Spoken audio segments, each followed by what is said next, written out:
শেকড়ের কাজ হয় পটলের হয়, কুঁদরি গাছের হয়। কুঁদরি গাছে দেখবেন পটল কুঁদরি এগুলো সব শেকড় লাগানো হয়, ঠিক আছে। এরপরে আমরা চলে যাই গুটি কলম। আচ্ছা, এই যে নার্সারি, এই নার্সারি কিন্তু একদিনে আমার কথাতে আপনারা মানে খুব বেশি করে ফেলবেন সেটা এক্সপেক্ট করাটা আমাদের ভুল। যত প্র্যাকটিস করবেন, এগুলো হচ্ছে প্র্যাকটিস, এগুলো হচ্ছে হাতে কলমে করার কথা। এগুলোর জন্য 7 দিনের কোর্স হবে, 7 থেকে 10 দিনের। এই যে একদিন শাখা কলম নিয়ে আলোচনা হবে, তাহলে শাখা কলম আলোচনা হলো, এরপরে আপনারা কাটলেন, কেটে সেটাকে দেখলেন কিভাবে শেকড় হয়, কীভাবে সেগুলো দেখবেন, তার প্র্যাকটিক্যাল একদিন হবে। এইভাবে 7 দিন যদি নার্সারি কন্টিনিউ হয় তবেই হবে, তবে আপনারা হাতে কলমে শিখতে পারবেন। মুখে থিওরিতে বলে খুব বেশি মানে এক্সপেক্ট হবে না। এবার যার ইচ্ছা শক্তি, ধরুন করছি, করবো, হচ্ছে না, আবার করবো, তাহলে সে ধীরে ধীরে আস্তে আস্তে ডেভেলপ করবে।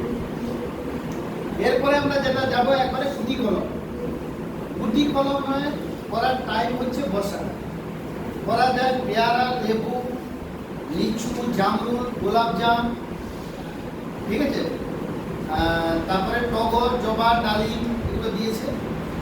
আমরা যদি ফল গাছ দেখি তাহলে পেয়ারা, লেবু, লিচু, ডালিম, গোলাপজাম, জামরুল এগুলোতে সবই শাখা কলম আমাদের হচ্ছে গুটি কলমের মাধ্যমে আমরা করি।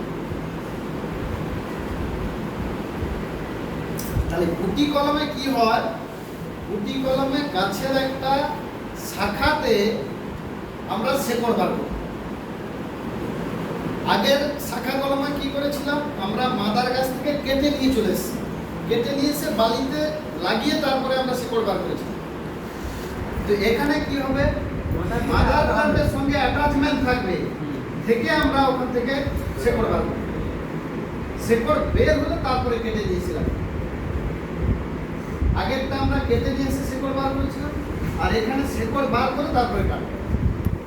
তাহলে আমরা একটা শাখা বা ডাল নির্বাচন করবো যেখানে আমরা শেকড়টা বার করবো। তাহলে সেটা কি হবে, তার ক্যারেক্টারিস্টিক যে সে ডালে হবে নাকি, একবারে মোটা ডাল অনেক গ্রো হয়ে গেছে, 3-4 বছর হয়েছে, তাতেও হবে না।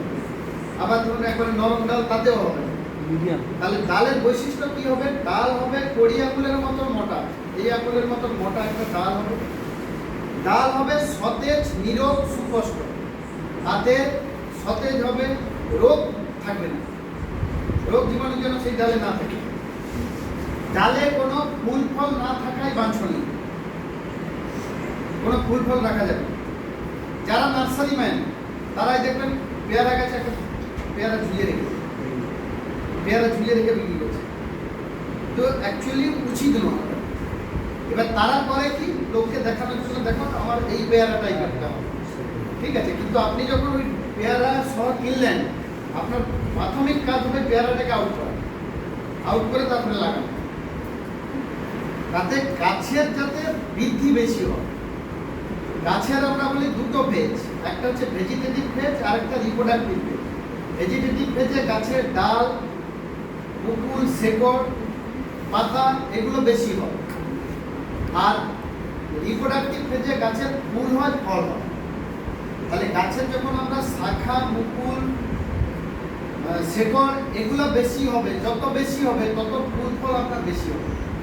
আপনি যদি প্রাথমিক অবস্থা থেকে গাছের ফুল ফল নেন তাহলে গাছের ভেজিটেটিভ ফেজ বাড়বে, গাছ না ফুল ফলের দিকেও ধ্যান দেবে বেশি, আপনার ডালপালা বাড়বে, গাছ ছোট হয়ে থাকবে, আপনাকে কেটে ফেলতে হবে। আপনি আম বলুন, পেয়ারা বলুন, এইসব গাছ যখন লাগাবেন, আপনাকে মুকুল অবস্থায় নার্সারি ম্যান বিক্রি করলো, আপনি কাটবেন। আমের মুকুল 4 বছর পর্যন্ত নেওয়া যাবে না। পঞ্চম, আমি আগে বলেছি যে এই অঙ্গজ বংশ বিস্তারের মাধ্যমে যদি আমরা চারা তৈরি করি, খুব তাড়াতাড়ি মুকুল চলে আসবে, ফুল চলে আসবে বা ফল হবে, যেগুলো সব কাটতে হবে। লোক সম্বরণ করে 4 বছর পর্যন্ত আপনাকে নেওয়া যাবে, গাছের যাতে বৃদ্ধি বেশি। কারণ আম 100 বছর আপনাকে ফল দেবে। আপনি যদি লোক করে প্রথমেই 1-2 বছরে নিয়ে নেন, তাহলে গাছ কিন্তু 50 বছর পর্যন্ত ফল দেবে, তারপরে আস্তে আস্তে কমবে, ঠিক আছে। তাহলে গাছের হচ্ছে ফুল ফল না থাকাই বাঞ্ছনীয়। ডালে কোনো শাখা প্রশাখা না থাকাই ভালো। যদি শাখা প্রশাখা থাকে সেগুলো সব কাটতে হবে। একটা সোজা সরল ডাল দিতে হবে, শাখা প্রশাখা থাকে সেগুলো কাটতে হবে। যেখানে সে 50 বছর পর্যন্তই দিক না পড়ে, তারপর তো আর থাকবো না। আপনি তো আপনার কথা বলে গেলেন, আপনার তো পরবর্তী বংশধর থাকবে। আপনার পরবর্তী আপনি স্বার্থপরের মতো কথা বললেন না, পরবর্তী বংশধরকে আপনি দেখবেন না। ও তাইতে চিরকুমার থাকবে। চিরকুমার থাকবে। আপনি আপনার পরের বংশধর আছে তো, জেনারেশন তো থাকবে। আচ্ছা, যেখানে শেকড় বার করা হবে সেখানকার ছাল হবে ধূসর সবুজ। যে ডালটা হবে তার যে ছাল সেটা একটু ধূসর কালারের হবে। যখন মানে কচি অবস্থায় ডাল হয় দেখবেন তার ছালের কালার সবুজ হয়, কিন্তু একটু যখন বয়স হয়ে যাবে 1 বছর হবে তখন তার কালারটা হবে ধূসর ছাই রঙের হবে। আর ডালের বয়স হতে হবে মোটামুটি 1 বছর। তাহলে যে ডালে আমরা শেকড় বার করবো তার বয়স হবে 1 বছর, তার ছাল হবে ধূসর কালারে, রোগ যেন তাতে না হয়, কোনো তাতে শাখা প্রশাখা যেন না থাকে, এরকম একটা ডাল আমরা সিলেক্ট করি। আচ্ছা, এই ডাল সিলেক্ট করার পর এরপরে কিভাবে করা হয়? গাছে ছবিটা দেখা যাচ্ছে, দুটো ঠিক গাছের মাঝখানে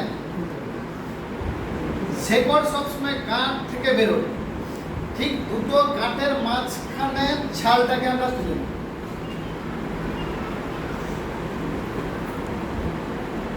কোন গাঁট থেকে আমরা ছাল তুলব?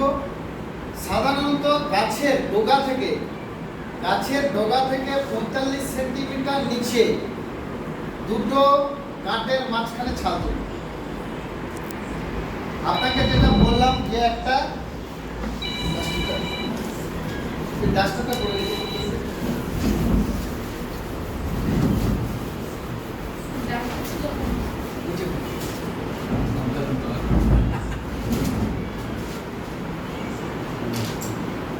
আচ্ছা, আপনার এইরকম ধরুন গাছ, এরকম গাছের ডালপালা আছে, আমি গাছটাতে সঙ্গে এইরকম একটা ডাল আপনি সিলেক্ট করবেন। 1 বছর বয়স হতে হবে, এর কালার ধূসর হতে হবে, এখানে কোনো শাখা প্রশাখা থাকলে সব আউট করতে হবে, ঠিক আছে? আর পাতা টাতায় নিচের দিকে যদি থাকে এগুলো সব আউট করতে হবে, শুধু উপরের দিকে কিছু পাতা থাকলে হবে।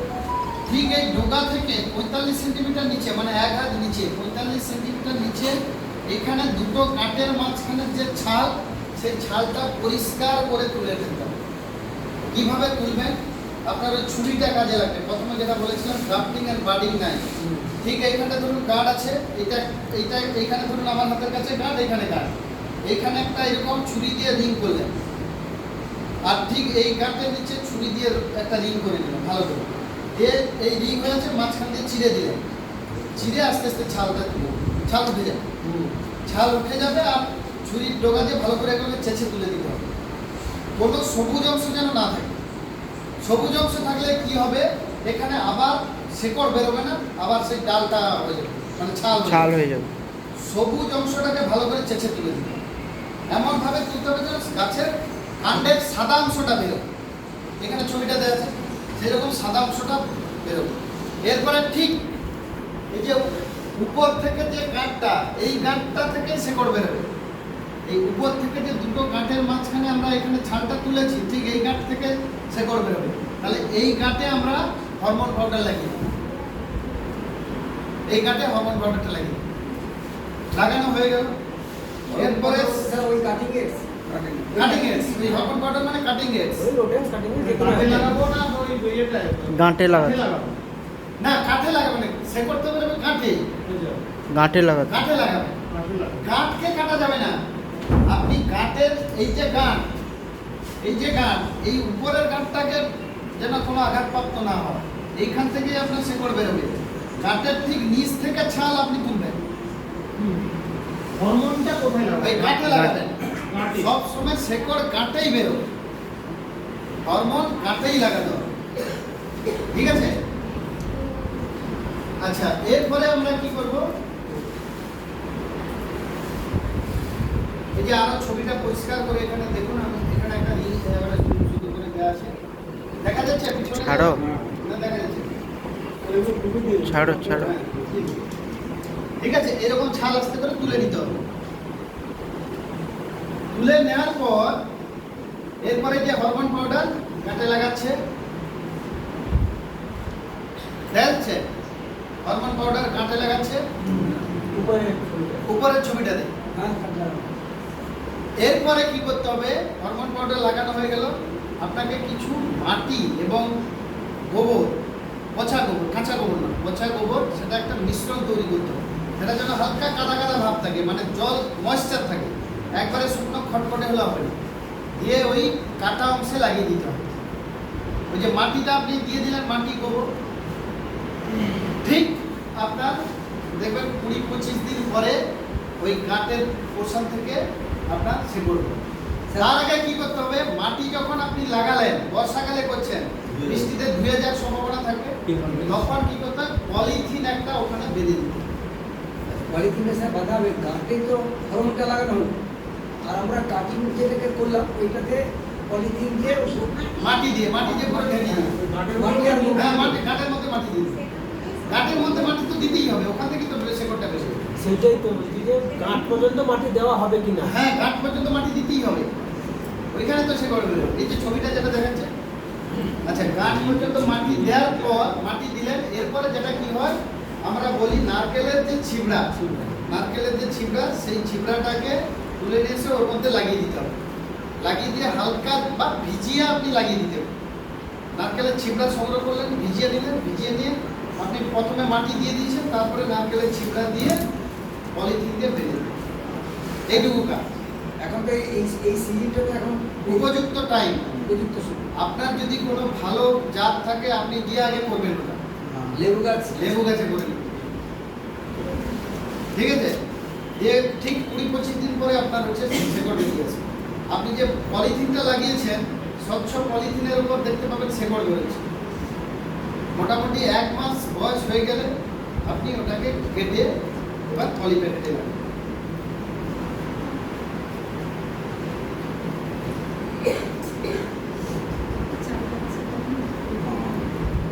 শেকড় কাটবে কোথায়? ওই যে মাঝের যে কাটা অংশ, না, আমি বলছি শেকড় বেরোতে মাসখানেক সময় লাগে, আমি 25 দিন বা 30 দিন। শেকড় বেরোবার পর 2 থেকে 3 দিন অন্তর অন্তর 2 থেকে 3 দফায় কাঠ দিয়ে কলম গাছ, মা গাছ থেকে আলাদা করা হয়। এখানে এই যে ছবিটা দেখুন, এখানে শেকড় বেরিয়েছে, আপনি পলিথিনের উপর দিয়ে দেখতে পাচ্ছেন শেকড়, ঠিক এর নিচে কাটতে হবে, এদিকে নিচে। এখান থেকে তো শেকড়, এটাকে কোনোভাবে ডিস্টার্ব করা যাবে না। আপনি কেটে নিলেন, এখানে একবারে ডাইরেক্ট কাটা যাবে, কারণ ও মাদার প্ল্যান্টের সঙ্গে তখনও অ্যাটাচমেন্ট আছে। ঠিক আছে, ওকে কি করতে হবে, প্রথমে একটু হাফ কেটে দিয়ে দেবেন। আপনি ছুরি দিয়ে প্রথমে ঘষে হাফ কাটলেন এই ডালটাকে, 2-3 দিন রাখবেন, আবার 2-3 দিন গিয়ে আবার একটু হালকা করে কেটে দিয়ে দেবেন, আর লাস্টে ফাইনালি কাটবেন। মানে গাছ কাটা সংকেত দেওয়া হয়, তোমাকে আমি কেটে আউট করবো, কিন্তু একবারে আউট করবো। তাতে কি হবে, একবারে আউট করলে সব পেয়ে যাবে, এই যে শেকড়টা সব পেয়ে যাবে। সব পেলে পরবর্তী ক্ষেত্রে যখন আমরা পলি প্যাকেটে লাগাই, ওর শেকড়টা ডেভেলপমেন্ট হতে দেরি হয়। ধীরে ধীরে আস্তে আস্তে মোটামুটি 7 দিন, প্রথম দিন যখন হাফ কাটলেন, তার 7 দিন পরে পুরোটা কেটে আপনি নিয়ে চলে যাবেন। এখান থেকে কেটে নিয়ে এসে পলি প্যাকেটে যাবেন। এবার পলি প্যাকেটে লাগানোর আগে এই পলিথিন সবই তুলে দিতে হবে। আর যে মাটিটা দেওয়া ছিল তাতে তো শেকড় নিয়ে নিচ্ছে, সেই মাটি সহ একবারে লাগিয়ে দেবে। ঠিক আছে, এই যে দেখুন, এই যে শেকড় বেরিয়েছে, ঠিক কেটে নিয়ে এসে একবারে মাটিতে লাগিয়ে দিন। মাটিতে বা মানে পলি প্যাকেটে হোক, টবে হোক, লাগিয়ে দিন। পলিথিনের মাটি পলিথিনের মাটি যেভাবে তৈরি হয়েছে তৈরি করে লাগিয়ে দিন। তাহলে আপনার একটা মাদার প্ল্যান্ট থেকে চারা তৈরি করতে কত টাকা খরচ হবে আপনি বলুন। আপনার একটা ভালো পেয়ারা বা ভালো লেবু আছে, 10 টাকা। 10 টাকাও হবে না। মাদার গাছ থাকলে পেপারটা কিনতে হবে, হরমোন পাউডার। হরমোন পাউডার তো 30 টাকা। একবার হরমোন পাউডার কিনলে আপনি ওখান থেকে 500 গাছ কিনতে পারবেন। 500 টাকা। আর গোবর আর মাটি তো ঘরে আছে। আমার মনে ঘরে আছে। নারকেল ছোবড়াও তো নারকেল ছোবড়া আমি ধরে নিচ্ছি সব নিয়ে লেবার দিয়ে 5 টাকা বিক্রি হয়। একটা লেবু চারা কিনতে যাবেন, লেবু চারা মিনিমাম 50 থেকে 60 টাকা হয়। 50 থেকে 60 টাকা। পাতি লেবু ভালো হলে মাদ্রাসি পাতি হলে 100 টাকা 150 টাকা দাম হবে। হ্যাঁ বন্ধুরা দিলে আরো বেশি।